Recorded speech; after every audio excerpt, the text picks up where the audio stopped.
ठुला मां ख़बर शामिल कंदासीं त गुज़िरियल राति मुबैना मुक़ाबले में मारिजी वियल अला बख़्श बंगलाणी जो लाश संदसि अमड़ हवाले कयो वियो आहे। मुबैना ॾुआरी अला बख़्श उर्फ़ अलाबू बंगलाणी जो लाश 12 कलाकनि बाद संदसि अमड़ भानुल बंगलाणी जे हवाले कयो वियो आहे। पुलिस मुबैना मुक़ाबले जो केस दाख़िल करे छॾियो। मारिजी वियल अला बख़्श बंगलाणी ऐं 3 अणसुञातल जाबदार नामज़द कया विया आहिनि। पुलिस जो चवणु आहे त बी सेक्शन थाणे जे हद में मुक़ाबले दौरान हिकु ॾुआरी अला बख़्श उर्फ़ अलाबू बंगलाणी पंहिंजे साथियुनि जे फायरिंग में मारिजी वियो हो। ठुलम मां ख़बर शामिल करे रहिया आहियूं त गुज़िरियल राति मुबैना मुक़ाबले में मारिजी वियल अला बख़्श बंगलाणी जो लाश संदसि अमड़ हवाले कयो वियो आहे। मुबैना ॾुआरी अला बख़्श उर्फ़ अलाबू बंगलाणी जो लाश 12 कलाकनि बाद संदसि अमड़ भानुल बंगलाणी हवाले कयो वियो आहे। पुलिस मुबैना मुक़ाबले जो केस दाख़िल करे छॾियो। मारिजी वियल अला बख़्श बंगलाणी ऐं 3 अणसुञातल जवाबदार नामज़द कया विया आहिनि।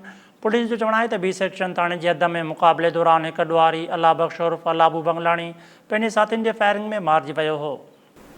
मसरूफ़ थे ए सेक्शन से जाते हुए बी सेक्शन की तरफ गश्त कर रहे थे।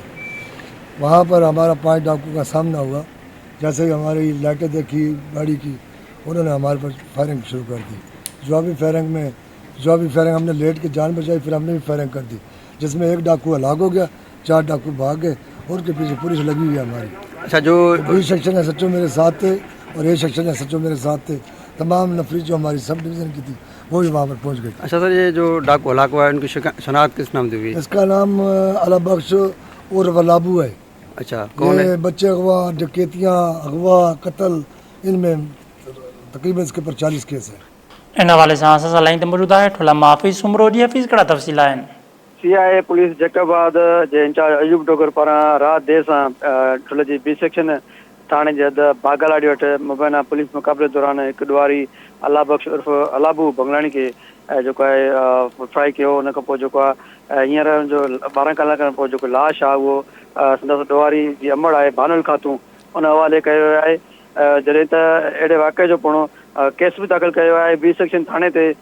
सीआई इंचार्ज अयूब डोगर जी फरियाद ते जेको आहे पुलिस मुक़ाबले जो केस दाख़िल कयो आहे। केस में ॾुआरी अला बख़्श उर्फ़ अलाबू बंगलाणी समेत 4 नामालूम जवाबदार जेको आहे नामज़द कया आहिनि। केस में ॼाणायो वियो आहे त इतला मिलियो त पुलिस मुक़ाबले दौरान जेको आहे ॾुआरनि सां मुक़ाबिलो थी वियो, जॾहिं त ॾुआरनि जी साथियुनि जी फायरिंग में जेको आहे बदनाम ॾुआरी अला बख़्श उर्फ़ अलाबू बंगलाणी मारिजी वियो ऐं जॾहिं त जेके 4 जवाबदार हुया उहे हुनजे साथी फरार थी विया। हींअर जेको लाश आहे 12 कलाक खां पोइ जेको आहे अमड़ भानुल हवाले थी वियो आहे, जेका तालका अस्पताल में खणाए रवानी थी वई आहे। जी ठीकु आहे, वॾी महिरबानी हफ़ीज़ सुमरो तफ़सील ॾियण लाइ।